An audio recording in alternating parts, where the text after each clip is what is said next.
isu-isu yang selama ini kita dengar, isu tentang meragukan nasab dzurriyyah Nabi SAW yang ada di Indonesia, Anda jangan masuk wilayah itu. Itu akan merusak hubungan hati Anda kepada sesama kaum muslimin. Sudahlah, Anda tidak usah ikut membahas masalah ini, tidak usah ikut-ikutan. Karena apa? Semuanya hasilnya adalah gara-gara ini menjadi renggang hati kaum muslimin. Ustadz dengan ustadz renggang, kiai dengan para habaib renggang. Apakah itu sebuah keindahan? Kalau memang sebuah kebaikan, tidak akan membuat kerenggangan. Jadi cukup Anda tidak usah membahas masalah ini. Tugas Anda adalah bagaimana Anda menjaga keluarga Anda. Ini tambahan dari kami. Rumah tangga Anda, anak-anak Anda. Tidak perlu Anda ikut dalam wilayah caci maki, olok-olokan. Anda akan rugi. Anda akan rugi dalam yang demikian. Ini adalah termasuk upaya-upaya menjauhkan kita daripada baginda Nabi Muhammad SAW dan termasuk ulama. Karena dari kalangan yang saat ini lagi dimusuhi oleh sebagian orang, mereka bukan saja disebut sebagai dzurriyyah Nabi, juga di antara mereka ulama-ulama Rasulullah. Ulama, kalau sudah kita dijauhkan dari mereka, kita jauh daripada ulama. Artinya yang beliau sampaikan tadi adalah kadang menjauhkan para ulama, menjauhkan dari dzurriyyah Nabi, yang kadang dzurriyyah Nabi adalah juga ulama. Apa yang terjadi pada umat nanti? Lihat permusuhan, hari ini terjadi permusuhan. Kami himbau kepada semuanya, wahai para perindu baginda Nabi, pecinta Nabi, pecinta dzurriyyah Nabi, Anda jangan masuk wilayah itu. Anda jangan ikut membahas masalah ini, mengotori hati kita. Guru-guru Anda sudah mengajari, guru-guru Anda di para kiai, para habaib mengajari kebaikan. Itu sudah selesai. Anda jangan ikut-ikut dengan gaya bermacam-macam yang itu merugikan umat Islam itu sendiri, menjauhkan kita dari baginda Nabi Muhammad SAW. Kami lanjutkan apa yang beliau sampaikan. Nah, ini adalah tidak lepas daripada urusan-urusan yang tidak ada hubungan dengan urusan agama. Bisa jadi apakah urusan, mungkin urusan politik apa? Oke, yang jelas kalau urusan agama tidak seperti itu. Tidak menanamkan kebencian. Urusan agama tidak akan menanamkan kebencian. Urusan agama tidak akan menanamkan caci maki. Urusan agama tidak akan menanamkan dendam. Urusan agama tidak akan menanamkan perpecahan. Kalau urusan agama akan menjadikan orang semakin indah, bukan menjadi sebab permusuhan. Sehingga mungkin rambu-rambu, selagi sesuatu yang dihadirkan kepada kita kok menjadikan sebab kita permusuhan, pasti itu bukan bagian daripada agama Nabi Muhammad SAW. Mendustakan dzurriyyah Nabi SAW, mendustakan, bahaya sekali mendustakan. Oke lah, baik, sudah tadi kita akan rambu-rambu, jangan masuk wilayah itu. Ini beliau jelaskan supaya kita sudah mantap manhaj yang kita ikuti. Alhamdulillah kita bisa ngaji, kita bisa belajar, kita bisa memperbaiki rumah tangga. Ini pun kita masih sering berantakan. Bagaimana kalau kita sibukkan dengan sesuatu yang menjadikan rusak umat ini? Kemudian beliau juga sampaikan bahwasanya akhirnya yang rusak adalah akhlak. Bagaimana seorang sudah bisa mencaci maki ulama hanya gara-gara dia adalah diduga keturunan Nabi, apa dia diduga dibatalkan, diduga sekedar dugaan saja. Wah, dugaan bahasanya dia tidak sambung dengan Nabi. Gara-gara dugaan begini, lihat, menjadi menafikan ilmunya. Padahal menduga ini adalah ada babnya sendiri masalah ilmu. Kami mohon maaf tidak masuk ke wilayah itu. Kami ingin kukuhkan apa yang sudah Anda pegang itu sudah benar. Guru-guru Anda, para ulama, para kiai, para habaib itulah yang mengajarkan ilmu kepada sudah Anda pegangi. Anda tidak usah pikir yang macam-macam.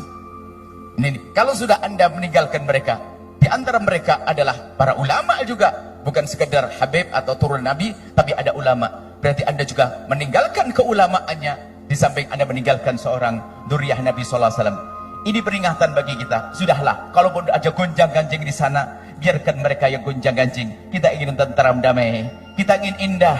Itu kiaimu di kampungmu. Bahkan nanti kami akan ada pesan, ayo kembali pada kiai kampung kita juga, kiai di masyarakat kita, ustadz-ustadz baik di kalangan habaib atau kalangan kiai, mereka mengajarkan kebaikan. Tapi kalau sudah Anda mulai masuk wilayah-wilayah pendustaan atau yang mengarah kepada sesuatu yang sangat berat, menafikan nasab dan sebagainya, Anda akan rugi pada akhirnya. Yang jelas yang kita rasakan hari ini, yang jelas bukan masalahnya, akan tapi yang jelas adalah apa? Akibatnya hari ini. Akibatnya, lihat permusuhan, lihat, tidak mesra lagi, tidak indah lagi. Pernah kami sampaikan bahwasanya alhamdulillah kita punya guru-guru. Wahai para perindu ridha Allah, pecinta baginda Nabi, kami punya guru adalah kiai-kiai banyak. Mulai dari kecil kita dididik Kiai Imron Mahfud. Saya serikan dalam sejarah ada Kiai Robai, muridnya Kiai daripada Kiai Kiai Arwani Kudus, kita belajar dari para kiai-kiai, kita belajar pesantren-pesantren, dan juga setelah itu kita menuntut ilmu yang cukup lama di kalangan para habaib. Guru kami adalah Abu Yal Habib Hasan bin Ahmad Baharun.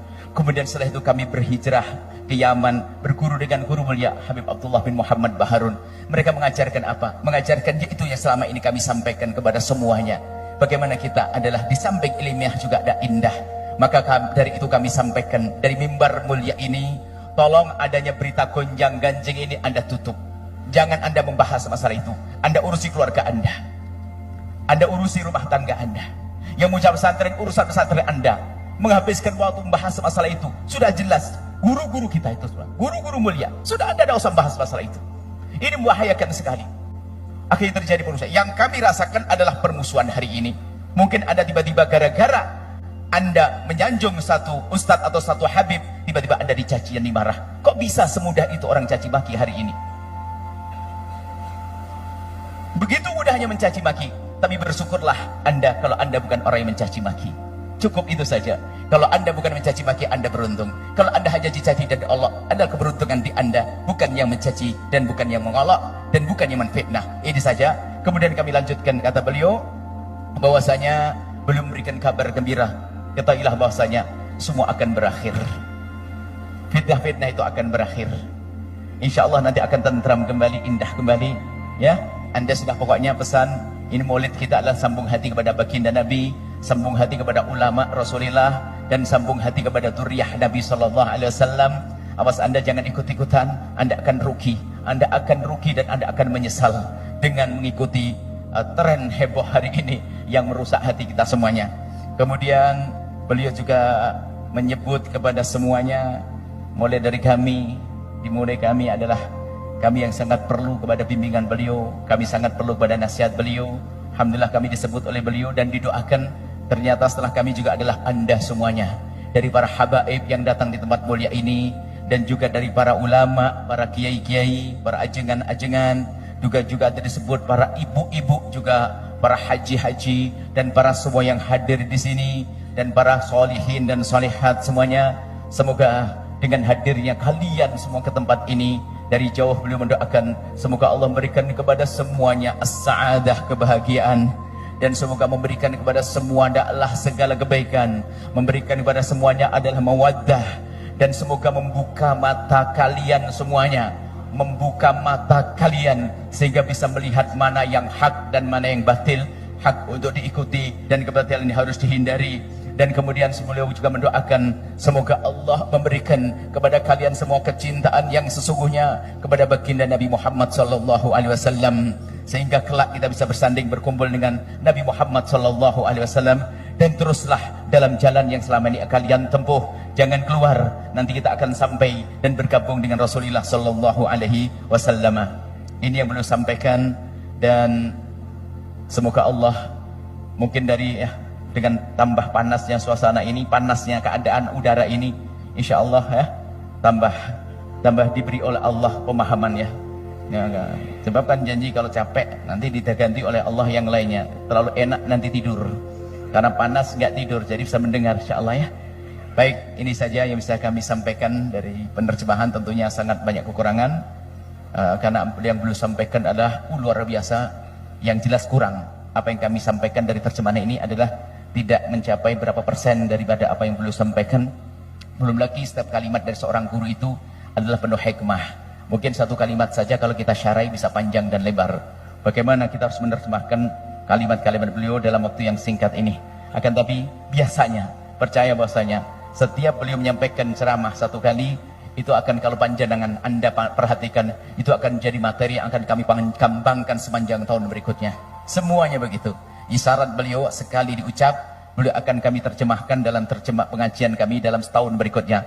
Sampai ketemu tahun depan di majelis ini. Tapi jangan begitu kelamaan InsyaAllah ini saja. Nuhibbukum fillah. Assalamualaikum warahmatullahi wabarakatuh.